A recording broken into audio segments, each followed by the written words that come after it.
falta un tornillo, que venga un mecánico. ¿Para qué, don Carlos? A ver si te puede arreglar.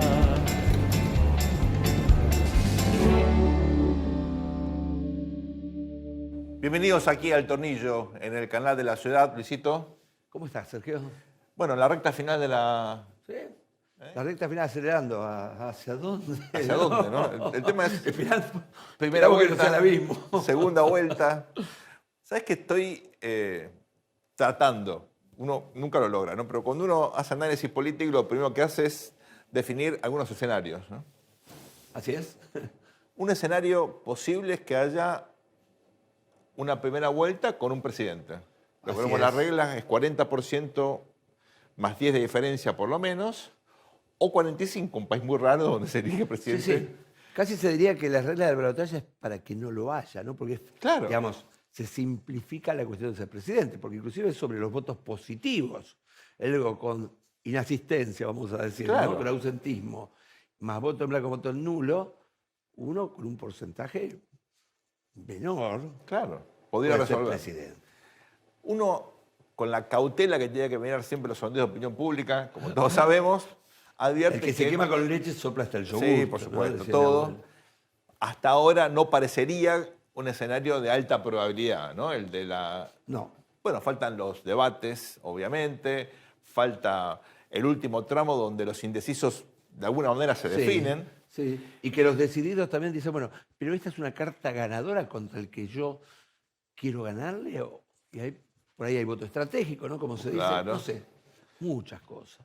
Pero supongamos que vamos a una segunda vuelta, ¿no? O sea, que se alarga esta especie de agonía o incertidumbre. Para nosotros los consultores, analistas, bárbaros, ¿no? Digo, seguimos repartiendo cucurucho como heladero en verano. Bueno, es como que la etapa de los, ¿no? de la alta temporada dura un poquitito más, cuando el verano llega hasta abril, ¿no? Aquí la pregunta es, en una segunda vuelta, primero, ¿entre quiénes? Y segundo, si, bueno, esta economía tan frágil aguanta, teniendo en cuenta sobre todo que si Massa no llega a la segunda vuelta, toda su influencia política, la expectativa que puede llegar a ser, obviamente se diluye. Estuve con un economista que trabaja en un banco de inversión importante y me decía, miro toda América Latina, miro mercados emergentes en Asia, en Europa del centro del este, y nunca vi una incertidumbre tan significativa en lo económico y en lo político.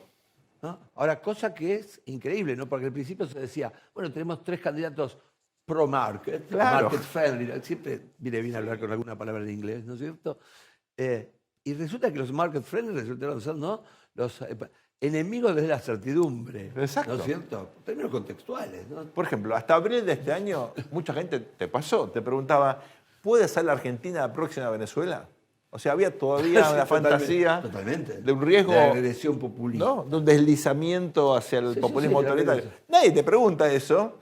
Y uno diría, bueno, la gente está pensando en todo caso quién hace las correcciones fiscales, monetarias. Y que aprieta más el acelerador o el claro. freno. Y sin embargo... Es incertidumbre como pocas veces se ha visto. Increíble, ¿no? ¿verdad? Pocas veces se ha visto, es cierto. Ahora, también está la incertidumbre de, supongamos, hay segunda vuelta. ¿Entre quiénes? Bueno, claro. ¿No es cierto? Porque esos quiénes pueden definir quién es el ganador, evidentemente, y la teoría dice, bueno, gana el que está en el medio. ¿No es cierto? ¿Por qué? Porque el que quedó afuera dice, bueno, lo voto a este contra el otro. Pero ¿quién está en el medio? No ¿Cierto? sabemos. Porque los demás dicen, bueno, estamos nosotros en el medio, claramente, porque somos moderados entre estas dos fuerzas no políticas que en realidad no tienen que ver con la justicia social, bla, bla, bla, bla, bla. Patricia Bullrich dice, yo soy la moderada porque me atacan de los dos lados. Claro. Y Milei dice, yo soy en el centro porque les robé votos a los dos. ¿No es cierto? Te propongo mirar esta foto, decime qué ves. Milei en un acto en Parque Norte organizado por Luis Barronuevo, el líder muy conocido del sindicato de gastronómicos. ¿Qué ves en ese líder supuestamente libertario que acuerda con un sector muy tradicional del sindicalismo? ¿Cómo se interpreta? Pareciera ser este típico gambito de los conservadores, ¿no es cierto? Que ponen la luz de giro para el progresismo y finalmente termina girando hacia los poderes establecidos. Porque fíjate vos, por ejemplo, un apóstol del liberalismo como fue Alzogaray, pero sin embargo, ¿no es cierto?, integró la línea azul de Onganía, que era corporativa. Claro. ¿No es cierto? Finalmente, ese liberalismo aplicado a las cuestiones por Menem, pero sin embargo fue un liberalismo, ¿no es cierto?, de conciliación. ¿No es cierto? Imagínate, sin los sindicatos eso se hubiera sido posible llevar a cabo en la experiencia menemista. Así que... ¿Vos estás pensando en un liberalismo o una experiencia libertaria potencialmente menemizada? Sí, lo cual es como lo anterior, pero todavía más histérico. Porque no tenemos el liberalismo cabalístico, sino que tenemos el liberalismo de Milei, con lo que queda de los gordos, ¿no es cierto? Miremos esta otra foto. ¿Qué te dice esto? Ahí tenés a los gobernadores del norte, el candidato a presidente Sergio Massa, está Valdés, está Morales, este es Gustavo Sanz, el gobernador de Espaldas, el gobernador de Salta. Gildo Infran, ¿qué te dice esto? La necesidad tiene cara de hereje, ¿no? Digo, los gobernadores muchas veces son dependientes de las voluntades presidenciales, ¿no? Y en este caso, hay, me parece, mucho de esa cuestión de que finalmente la Constitución argentina es la constitución de los poderes ejecutivos. Entonces, uno ve ahí un ensamblaje que obviamente contradice lo electoral, pero uno dice hasta cierto punto, ¿no? Porque uno lo ve a Juntos por el Cambio muy enfocados contra el kirchnerismo. Sí. Massa es Cristina. Ahora hay un problema, ¿no? Porque los votos esos no se van a Juntos por el Cambio. Hasta ahora lo que vimos es que se van a Milei. A Milei. Ahora, así que es un delicado equilibrio. Acá tenemos todos los gobernadores del Gran Norte con la secretaria de Energía. La pregunta es, Massa plantea esta hipótesis del gobierno de unidad nacional. ¿Te suena algo factible? ¿Hay alguna experiencia histórica que se acerque a eso? ¿Fue Duhalde un gobierno de unidad nacional? El de Duhalde fue un gobierno parlamentario, de raíz parlamentaria, donde hubo coincidencias muy importantes que las dio una crisis garrafal que había estallado. ¿No es cierto? Cuando uno habla acá, digo, vos fíjate, el ministro de Economía qua presidente, ¿no? Claro. Qua candidato, ¿no? Donde ya uno lo mira y se imagina en la foto casi un Massa presidencial. Sí, ¿no es cierto? Definitivamente. Con todo lo que falta. Con un presidente Alberto Fernández que más que presidente es presidente, ¿no es cierto? Sí. Que no sé dónde está. La Casa Rosada ha pasado a ser un no lugar, ¿no? Como decía, no sé dónde está. Y Olivos es un puerto. El polideportivo quedó sin público y sin jugadores. Una foto más para ver la campaña de Patricia, por dónde anda. Patricia eligió dos ejes, ¿no? Massa es Cristina, Milei es la casta, y plantea esta idea del orden y, por supuesto, la lucha contra la corrupción, contra las mafias, con este video que ustedes vieron, que ha circulado por todos lados, la unidad penal doctora Cristina Fernández de Kirchner. Yo te confieso, Luisito, cuando vi esto, lo primero que pensé es, ¿pero qué? ¿Le van a poner a la cárcel el nombre de una de las que está prisionera ahí? Es medio raro. Medio raro. ¿No? Porque es como destacar a uno de los que está claro, dentro. Es raro, ¿no? Un primo sin tempares. Uno le pone a la cárcel el nombre de, por ahí del lugar, la cárcel de Seiza, de Voto, de Caseros. Claro, tendríamos que hacer en la elección interna de los presos, a ver quién es más popular y poner el nombre de la cárcel. Sí, es raro, pero no importa.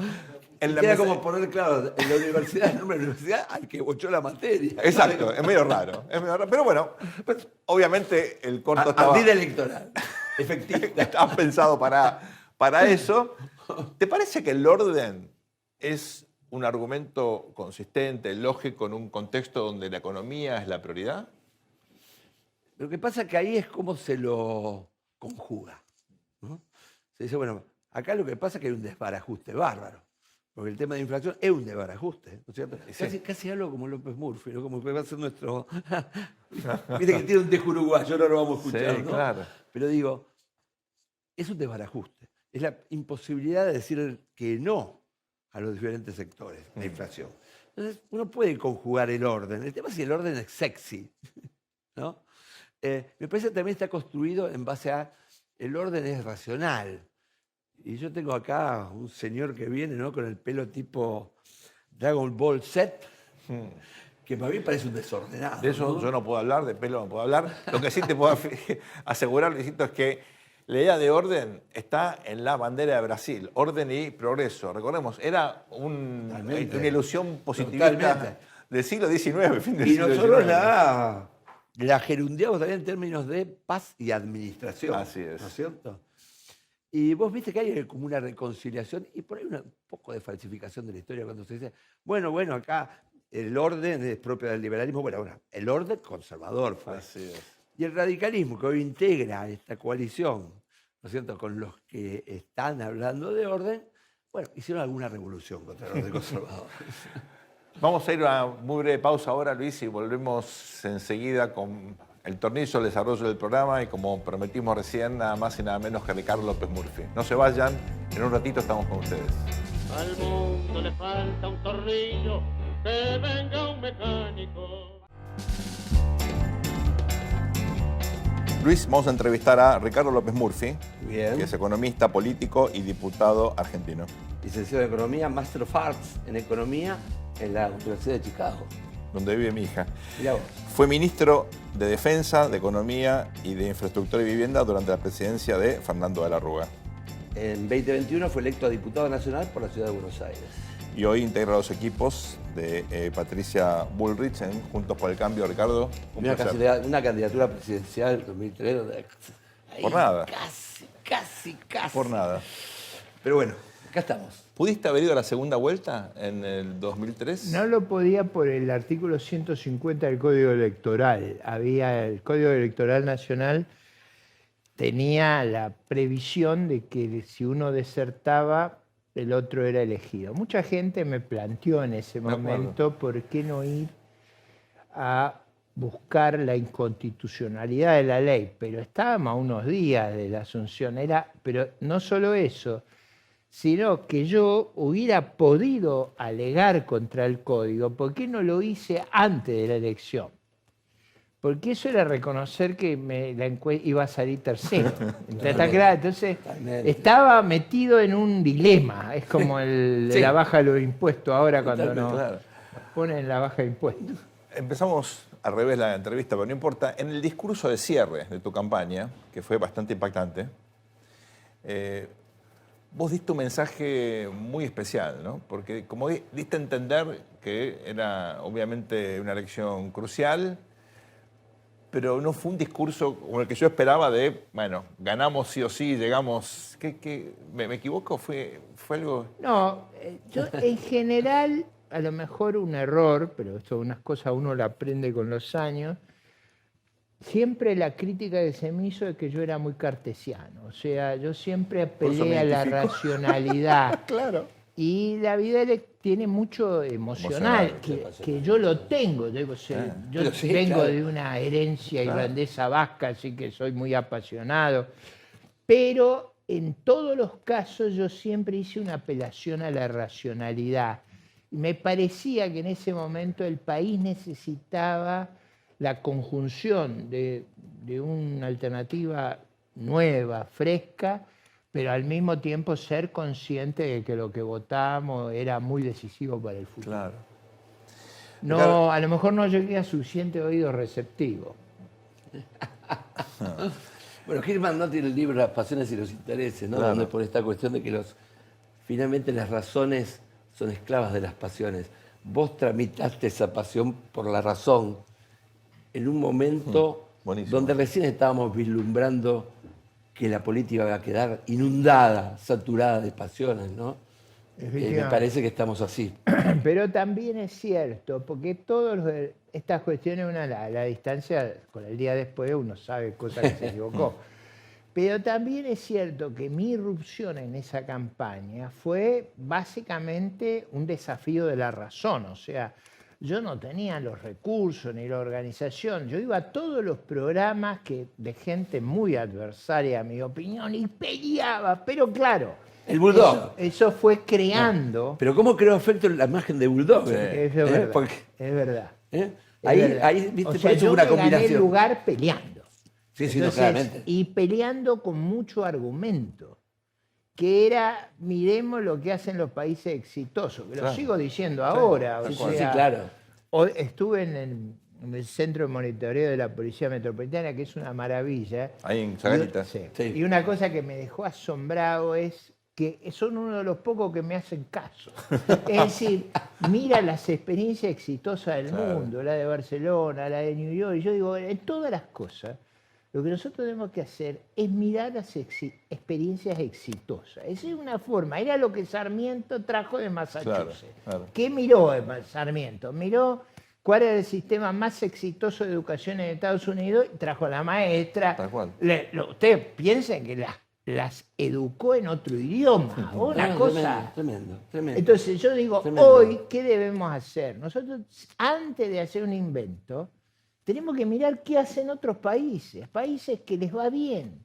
No copiemos a Zimbabue, a Cuba, a esos países no hay que copiar nada, pero copiemos de las experiencias exitosas. Eso era Alberdi, eso era Sarmiento, Así no es. era tan difícil. Lo de Zimbabue lo decís por la dolarización y la desdolarización. Bueno, ese es un caso porque siempre está el argumento que a mí me parece muy irracional, pero a veces no lo puedo parar, que es, si ponemos la camisa de fuerza de la convertibilidad no alcanzó porque era de trapo, pongamos una de acero e hagamos una ingesta exagerada, vamos a explotar.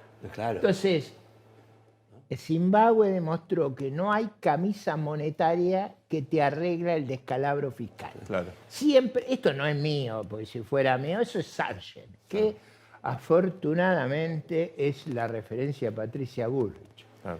Entre otras cosas, se podía haber enamorado cualquier economista. Se enamoró de este. Un premio Nobel, ¿no? términos. Pero Premio no, Nobel. Sargent, Y Sargent siempre ha hecho, es el que le corrige la expresión a Milton Friedman. Milton Friedman decía, la inflación es siempre y en todo lugar un fenómeno monetario. Y Sargent dice, es siempre, en todo lugar, un fenómeno fiscal que tiene un cómplice monetario. Por suerte, refleja, claro. entre nosotros, yo como ya estoy en la época donde puedo decir cualquier barbaridad, en el año 83, discutiendo con Raúl Presbich, él había venido invitado por Alfonsín a ayudarlo, Cepal. discutíamos, entonces Raúl me decía, ¿sabe lo que son los monetaristas? Discutíamos, ¿no? Amigablemente. Terminamos La como gran- amigos. la gran- Él me decía, los monetaristas son los que creen que con un apretón monetario, sin hacer los deberes fiscales, las cosas se arreglan. Eso no era verdad, pero No era verdad. el argumento... Señor Nevero Ventrovato, ¿no? Porque siempre se pone eso adelante. Exactamente. Y da un No, bueno, facilismo y de la voluntad. y no Por existe por eso la corrección de Sargent. Claro. Totalmente. Claro. Sargent corrige a Milton Friedman no por jugar, lo corrige por una cuestión Y no es moco de sustancial. pavo el ajuste fiscal, ¿no es cierto? Porque no solamente gente, sino hay política. Exactamente. Muchísima política, ¿no es cierto? Y no se puede Ricardo? hacer con esa idea de que voy con una motosierra y corto, arranco lo... Claro. Eso no es verdad.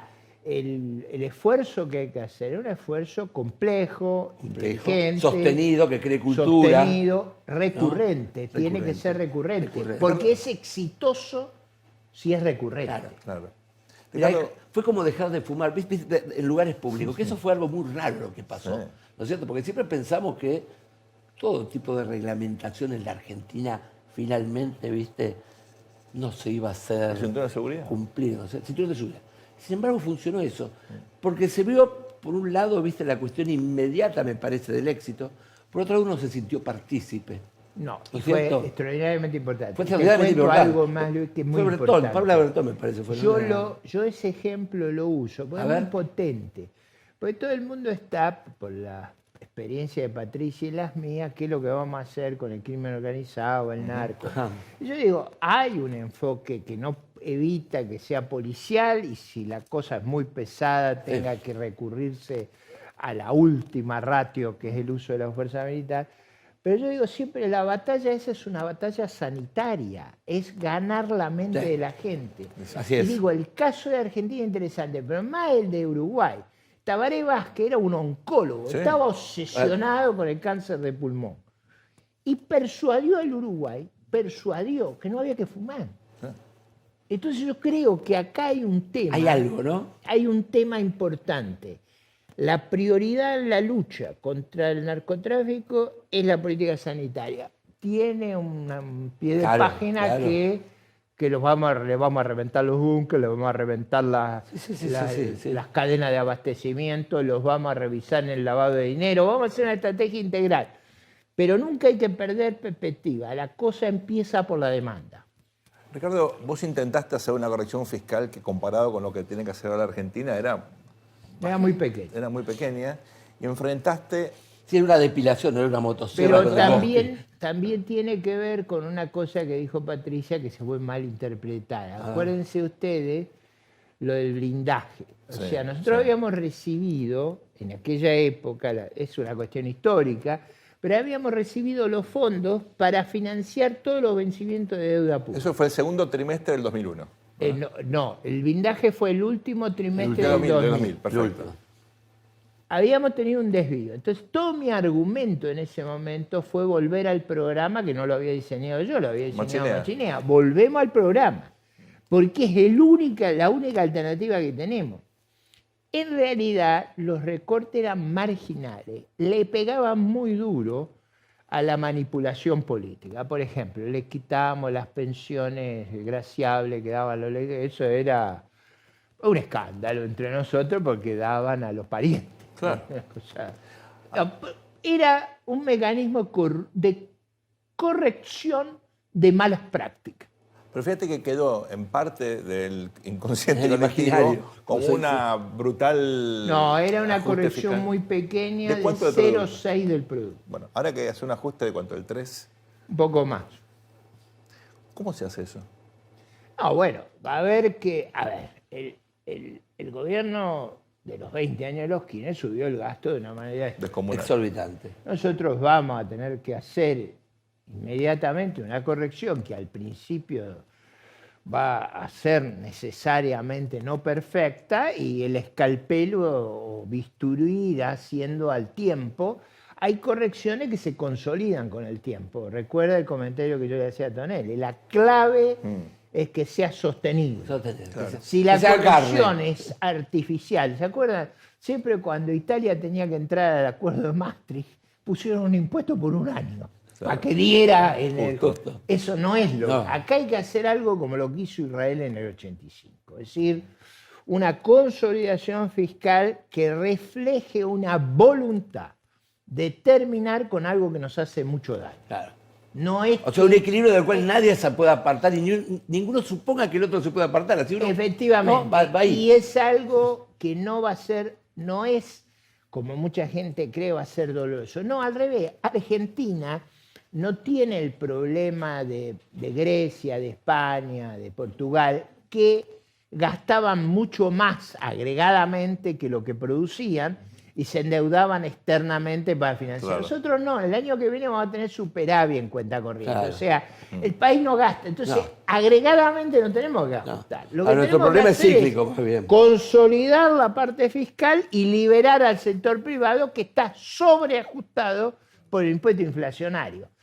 Si yo no fuera tan antidemagogo, además ahora diría, va a ser una cosa socialmente muy progresiva, porque le vamos a sacar los impuestos feroces al sector más pobre de la población La inflación. y vamos a corregir los escándalos que hay en este país de privilegio y porquería. Ahora, volviendo al tema del chaleco de Pero fuerza yo de no paz. uso ese argumento. Lo podría No, usar, no. pero no lo uso porque yo creo que tiene mérito hacer la corrección en sí, Claro. no por su colateral. No por su colateral.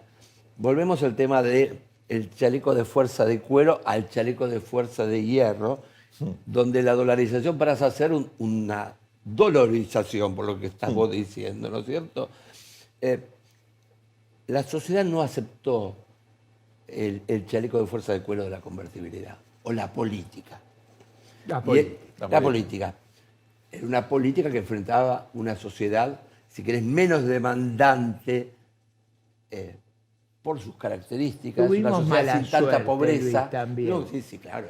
Tuvimos Ni me lo mucha digas, mala ¿no? suerte. Estaba en Washington cuando se cayeron las dos torres gemelas, que se cayeron encima Se del país. cayeron eso y ¿no? antes tú tuviste la crisis de Asia que Claro, hizo totalmente, totalmente. totalmente. Las commodities, después la Digo, crisis de cuestiones micro y Rusia que macro, cerró ¿no? los mercados de Tuviste capitales, cuestiones después macro y Brasil se micro de mala cayó. suerte.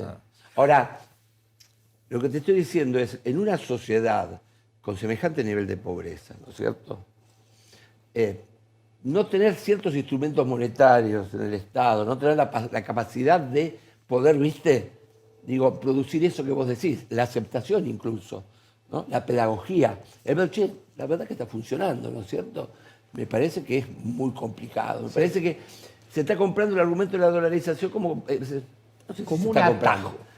De vuelta el Mesías. Esta vez con la cara de George Washington, ¿no es cierto? Pero un atajo. Un atajo. Y nosotros tenemos que hacer un atajo. ¿Por qué uso el caso de Israel? Podría usar el caso de Irlanda, que es más reciente Colombia y más mismo, ¿no? exitoso todavía. Colombia Pero- en los 80, 90. Claro, pero yo digo, el caso nos va a ir muy bien si hacemos lo que corresponde, porque nuestras circunstancias van a ser favorables en las próximas décadas. Estamos lejos de los escenarios bélicos.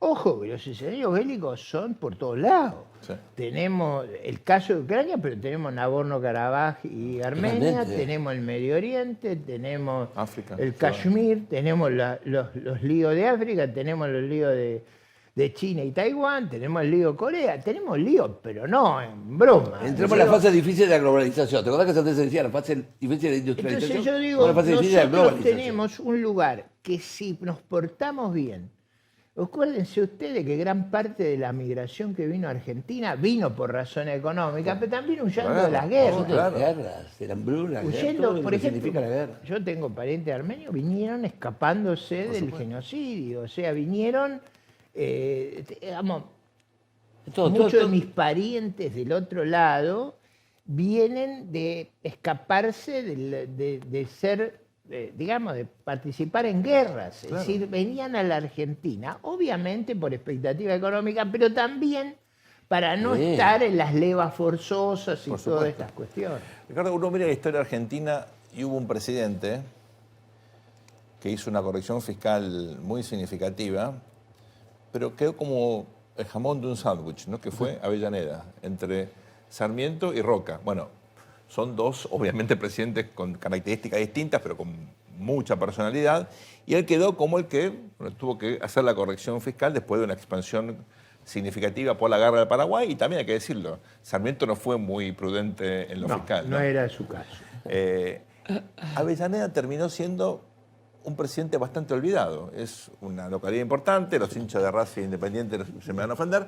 Es un Sí, eso puente te que iba a cortan decir, todos ¿no? los días, digamos, que quedó como una historia. ¿El próximo presidente tiene ese destino? No, yo no creo. Yo voy a citar dos correcciones que a veces se subestiman, pero que fueron muy importantes en la historia argentina. Una, la de Hipólito Yrigoyen. Yrigoyen hace el ajuste Brutal. fiscal más severo de la historia argentina. En la primera presidencia, ¿no? En la primera Claro, presidencia. la guerra del ¿Por qué 14 la había hace? arruinado, No ¿no? es que la hace porque quiere o por un planteo ideológico. Eso cuando leen la historia la leen mal. Claro. Él la hace porque se queda sin recursos. Claro, la guerra La del guerra- 14 había Tiene que reventado. hacer, no tiene más remedio. Reventó Y el el orden otro- conservador, perdón. El orden conservador no solamente son las revoluciones radicales, es la tremenda crisis que se produce a partir del claro. 14. Exactamente. Y la segunda cosa que yo siempre llamo la atención, digo esto porque le hablo también a mi Grey, como dirían. Claro. El ministro que yo más he admirado en mi vida es Víctor Molina, el ministro de Hacienda de Alvear, que hizo una hazaña extraordinaria. Volvió a la convertibilidad, Claro. pero al revés de Francia y el Reino Unido, a los precios de preguerra. O sea, adelgazó y volvió a lo que era. Digo, sin fondo monetario, Claro. sin ayuda externa, en esa época. Digo, hay cosas que hay que leer bien de la historia argentina.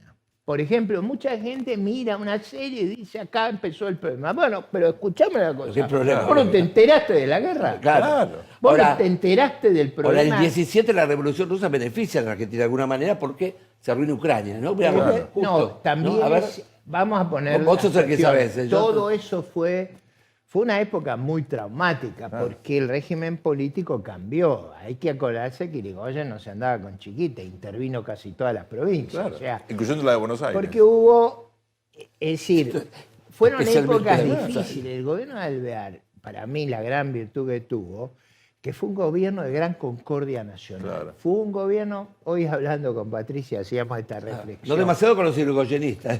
No, pero Internamente ahí. no, porque si Me dicen a Bravo. Mirá el pidió. punto este. Él no hace lo que le piden Gallo y el otro, que era intervenir la provincia de Buenos Aires. Totalmente. Si él hubiera Así intervenido es. la provincia, se acababa. Entonces yo creo que, yo le decía a Patricia, lo notable de Alvear, que como a Reagan se lo criticaba porque decía, usted no es brillante, lo que son brillantes son sus ministros. Entonces Reagan contestó, bueno, ¿no le parece inteligente nombrar un buen gabinete? Digo, yo Tiene creo razón. lo mismo. Queremos aprovecharte para pensar este contexto electoral, Ricardo, no solamente en términos de cómo ves esta elección, primera, segunda vuelta, sino algo clave que es la transición entre la elección y el próximo gobierno. Ahí hay semanas, veremos si son 4, si son más, depende de cómo se resuelva este proceso, que claro, hay una enorme incertidumbre, sobre todo si el ministro de Economía y candidato no gana. Hasta ahora ha sostenido un poquitito las cosas por su peso político y la expectativa electoral. Explícanos cómo... Bueno, estás viendo primero esto. lo que a mí me tiene indignado y no lo he ocultado es la irresponsabilidad del ministro de Economía y candidato a presidente. Él ha actuado de la manera más irresponsable que se puede. Con los organismos multilaterales, con el presupuesto. Presentó el presupuesto el viernes, donde daba una recaudación de impuestos a la ganancia extraordinaria. El martes ya habíamos cambiado. Es decir, es de una irresponsabilidad. Y el plan platita este es un ministro candidato Papá Noel. Anda repartiendo, estamos en Navidad. Está una cosa... Claro. No puede ser eso. Ahora, parte es un problema institucional Claro. nuestro. Los ministros no deberían poder ser Estamos en Navidad candidatos. cuando hay que pasar el invierno, ¿no? Digo, sí, situándonos Y históricamente. tenemos ahí una vulnerabilidad que ustedes la ponen muy clara. Yo diría, en cualquier caso, los próximos meses son terribles. En lugar de ir para el lado que había que doblar, dobló para el otro lado. Ha lanzado una política hiperexpansiva, sin dólares, sin demanda de dinero. Vamos a tener un problemón, cualquiera sea los resultados electorales. Yo creo que la irresponsabilidad que él ha tenido es gravísima. Da una idea de su desesperación. ¿Eso tiene efecto? ¿Cuánto tiempo hace falta para que uno tire desde el helicóptero, como sea, dinero a la economía, eso se transforme en consumo, la gente lo perciba y eventualmente Yo no puede sé, influir el algo voto? puede dar. Tenés el riesgo de que tengamos una crisis cambiaria. Claro. Esperemos que, digamos, que el efecto gravitatorio que tienen las elecciones y si hay el ganador claro, ¿no es cierto?, modere estas cuestiones. Pero yendo a la oferta, viste que se ha dicho que ha aparecido una oferta liberal, ¿no es cierto? Vos sos una persona que siempre ha hecho honor a tus ideas liberales, desde un origen radical y que no tienen que sorprender a nadie, ¿no es cierto? Porque Leandro y Allende eran un enorme liberal, ¿no? Así es. Y federal a la vez.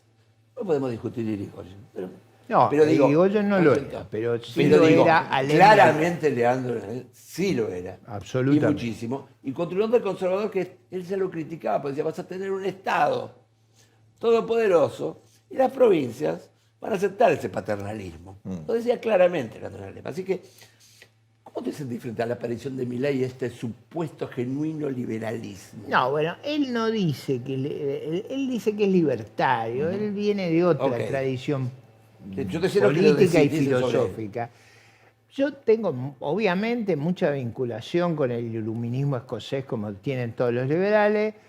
Tengo la tradición de Alberti y de Alem, y tengo la tradición del manifiesto de Oxford. O sea, que vienen, y yo escribí digamos, el liberalismo del siglo XXI. Fui uno de los intelectuales a nivel mundial que escribió eso. Yo me siento muy cerca del Partido Liberal Alemán, digamos, he participado en la Internacional Liberal, o sea, vengo de una tradición política que una forma muy fácil de explicarla es, yo visité el año pasado al ministro de Finanzas alemán, que es el presidente del Partido Liberal, y me dice, usted no sabe lo difícil que es para mí estar en esta coalición, estar en la coalición con los verdes Claro. y con los socialdemócratas. Los verdes me quieren hacer apagar las usinas atómicas. Los socialdemócratas quieren que haga más gasto social y yo tengo el problema, que me corta Putin la energía y que tengo que gastar en armamento. Claro. No tengo espacio. Vivo loco con esto. Yo digo, no sabe lo que me pasa a mí.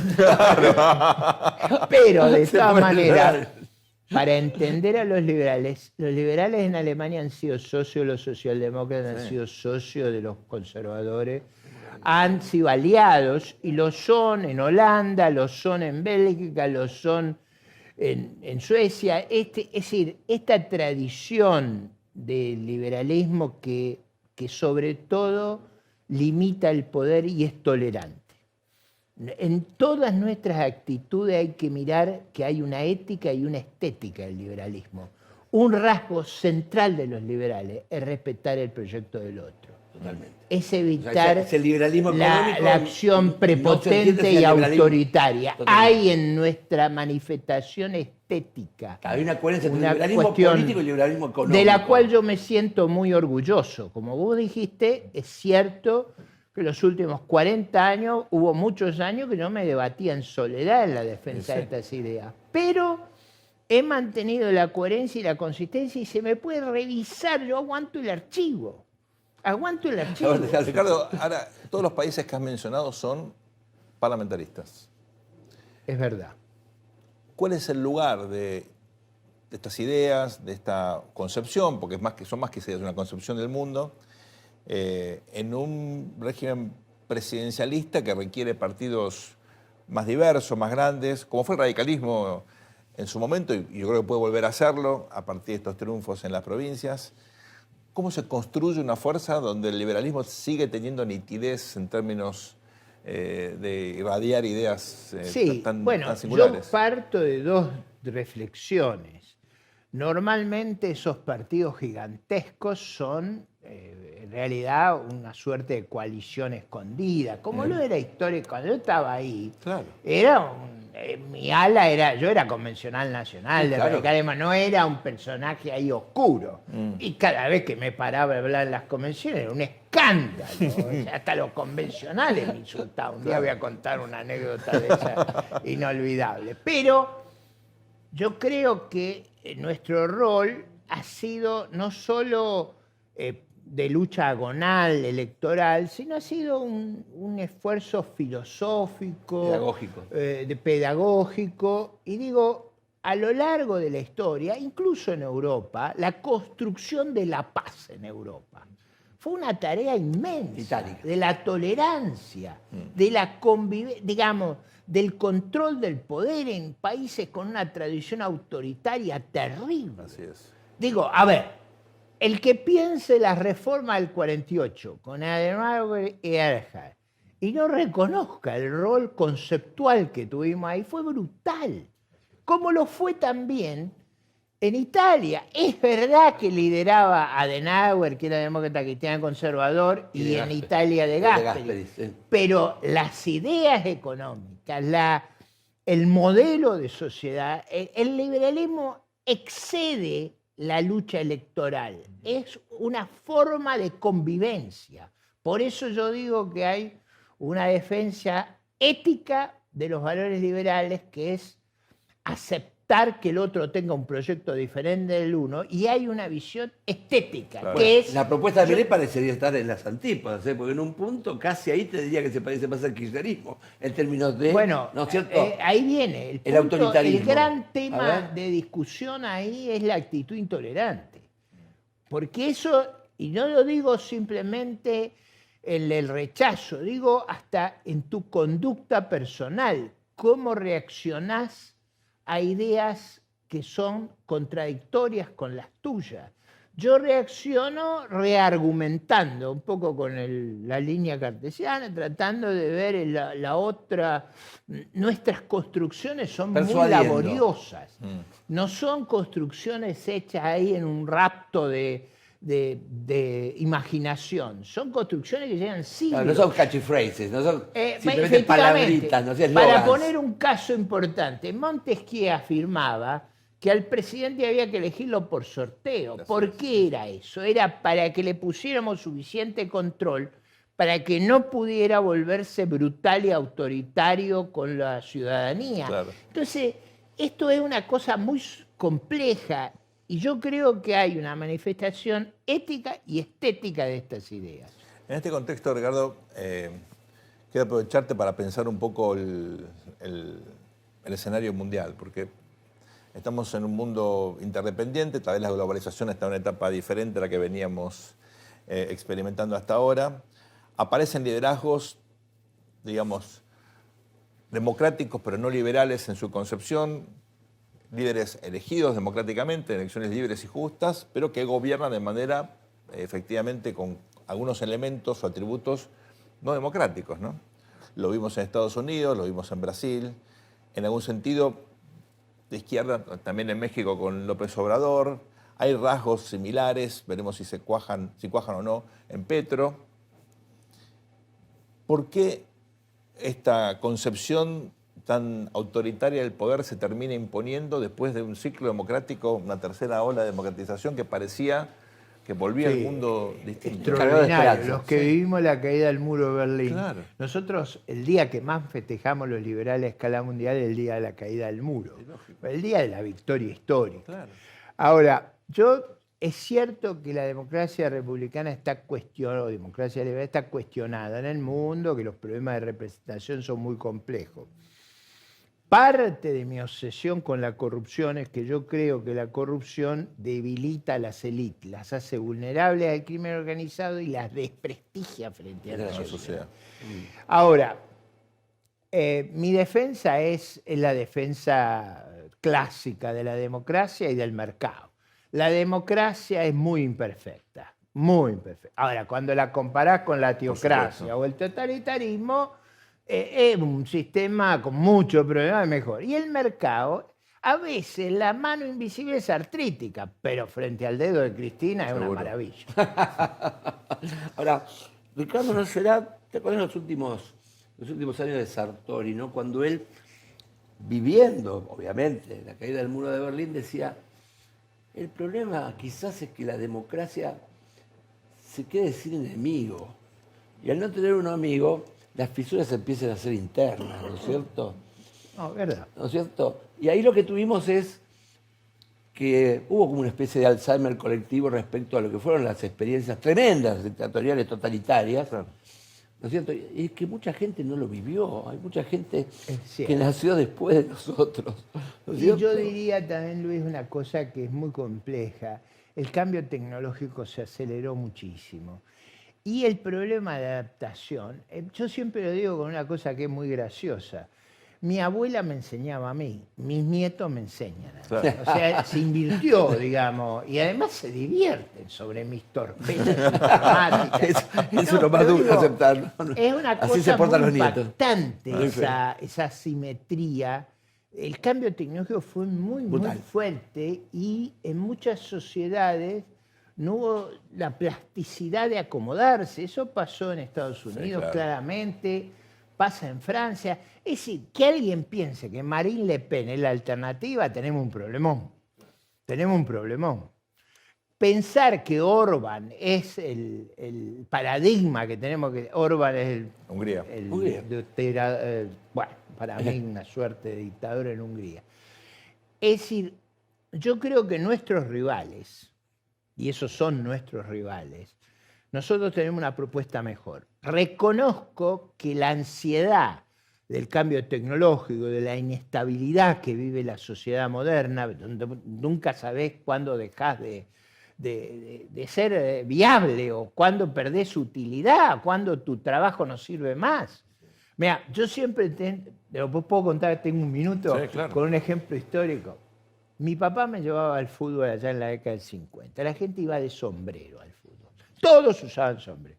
El empresario más importante en la zona que nosotros vivíamos era una fábrica de sombreros. El tipo de gente dejó de usar sombrero y el tipo quebró. Claro. Entonces, pero era un hecho excepcional ese. La velocidad del cambio ha generado traumas por doquier. Es decir, traumas Malestar. que a mucha gente la deslocalizaron, la descentraron, la descontextualizaron, perdieron el contexto. Sí, y por lo tanto empezaron a no saber quiénes eran. Empezaron a saber quiénes eran y empezaron a buscar el atajo, el Mesías, la respuesta no racional. Ricardo, no podemos dejar pasar este programa sin preguntarte tu visión sobre algo que en mi opinión es crucial, que no es un tema instalado en la sociedad. Uno escucha a veces afirmaciones que son sorprendentes. Por ejemplo, Caparrós, que es un intelectual lúcido y que tiene algunas cosas escritas muy importantes, acaba de afirmar que Argentina tiene que pensar en eliminar las Fuerzas Armadas, ¿no? Eso es un disparate. Bueno, yo estoy en contra de eso, pero Eso es un vos fuiste disparate. ministro. Esa es una visión absurda, porque la idea de que las personas, la raza humana ha cambiado o no ha cambiado. Donde vos te mostrás, ¿vos para qué gastás en Fuerzas Armadas? No gastás para usarlas, gastás para no usar. No, pero recordemos a la audiencia que tal vez no lo sabe, fuiste ministro de Defensa y durante mucho tiempo estudiaste gasto de defensa, te especializaste en eso. Exactamente. Tenés Pero una visión. básicamente la lógica de gastar en defensa es como si vos me dijeras, no choqué el auto 3 años, ¿para qué pago el seguro? Claro. Bueno, es que vos estás tratando de evitar una catástrofe. Y además aplicar la lógica del Centro de Información de la Policía Metropolitana. ¿Qué hacen los demás? Los demás tienen Fuerzas Armadas. ¿Por qué las tienen? Porque son todos tontos y la descubrió Caparrós, la alternativa. No es verdad eso. Nosotros tenemos problemas de defensa delicados que no hay otro actor que pueda cubrir esa capacidad. Piensen ustedes el ataque cibernético que sufrimos en PAMI. Una cosa que yo no he planteado, porque lamentablemente el debate de la campaña no nos ha permitido entrar en todas las cuestiones, pero las Fuerzas Armadas nuestras tienen una capacidad cibernética muy importante para la defensa. Y yo he planteado, discutiendo con todos los expertos, que esa capacidad la tenemos que extender a los organismos oficiales. O sea, no puede ser que un ataque a FIP o a PAMI o a ANSES nos deje en un descalabro o al Banco Central. Entonces yo digo, entre las nuevas amenazas no son actores estatales, pero si alguien me secuestra los datos de ANSES o de PAMI, me hace un desastre. ¿Qué es lo que ocurrió en PAMI? Entonces yo digo, la agenda de la defensa en materia cibernética, en materia espacial, por supuesto, en defensa de la frontera. Nosotros tenemos problemas porque hay en nuestra frontera hay un Estado que está en riesgo de ser un Estado en condiciones muy peligrosas, que es Bolivia. Bolivia agotó el gas, el populismo ahí agotó el gas. Cuando eso se acaba la reserva, vamos a tener una crisis enorme. Vos tenés que tener una respuesta para las explosiones migratorias. Es decir, en todo el mundo, eso se controla. Las Fuerzas Armadas uruguayas se despliegan en la frontera. O sea, ¿qué hizo Uruguay? Cuando se le metían, hizo 15 kilómetros territorio objetivo militar. Vos te metés por los pasos que no están autorizados y ellos se sienten, una legislación parecida a la nuestra, si vos entras a un cuartel, las guardias están autorizadas a dispararte. Digo, no estoy diciendo cómo hacer eso. No. Lo que quiero entender es, en todo el mundo hay funciones que cumplen las Fuerzas Armadas. Vamos a la función sustancial y decisiva. ¿Cuál es la función sustancial y decisiva? Es asegurar el monopolio de la fuerza en el Estado de Derecho. Por eso nuestras Fuerzas Armadas juran por defender la patria y la Constitución. Claro. O sea, su juramento es por la patria y por la Constitución. Entonces, es en la espina dorsal del monopolio de la fuerza. Lo que no va a poder ser desafiado son las Fuerzas Armadas. Claro.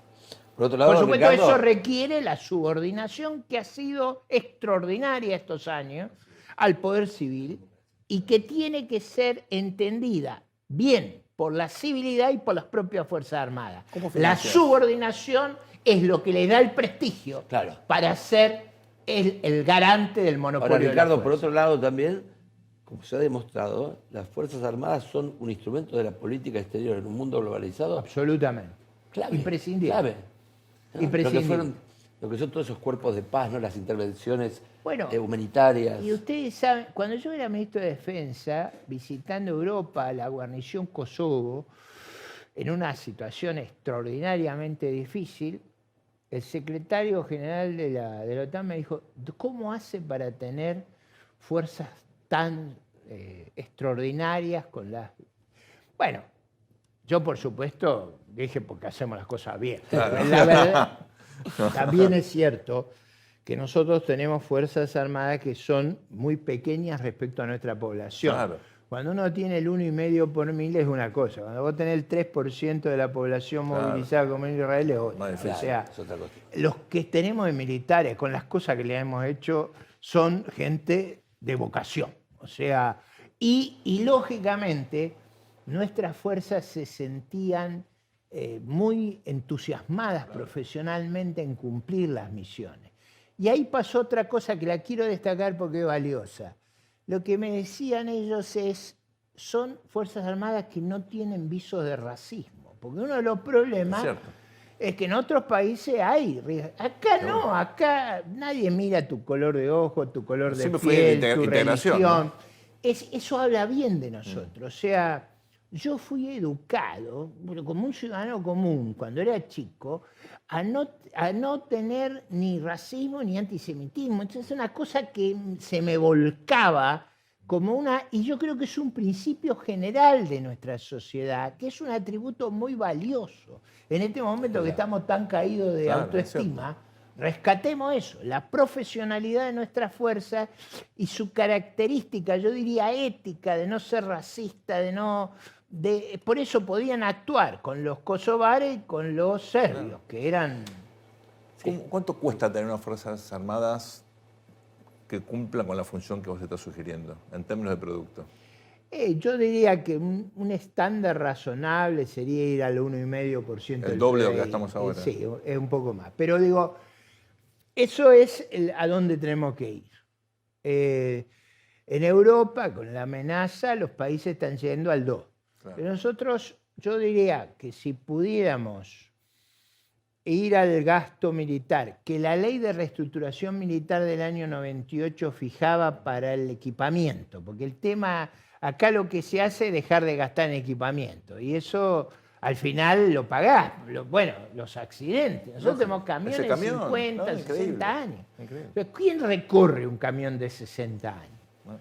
50. Entonces Claro. tenemos un problema. Problemón. Tenemos que tener, por supuesto, tenemos que tener mucha inteligencia, porque el presupuesto militar es un presupuesto que se arma 50 años. Claro. Vos no podés cambiar. Claro. Una vez, sos sendero dependiente, una vez que te metiste en un sistema de armas, por eso no podés ir a comprar un lugar a otro, Claro. como si fuera un... Como si fuera un supermercado. Claro, no es así. Tenés que hacer una ok. cosa muy cuidadosa, pero yo creo que tenemos que tener esa tendencia como una definición estratégica. Claro. Vos fíjate que las compras del Ministerio de Defensa finalmente terminan siendo, ¿no?, lo que develan tu política exterior, porque estás, ¿no es cierto?, alineándote con un sistema ideológico y político mundial, ¿no es cierto?, con la compra de un avioncito.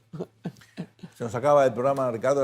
No, antes- pero una reflexión sobre eso que también es histórica. En la década del 60, nuestras Fuerzas Armadas lanzaron el Plan Europa. ¿Cuál fue la lógica de eso? Fue evitar depender de Estados Unidos exageradamente. Pero digo, no es un problema reciente, se ha agravado ahora. Se ha agravado, totalmente.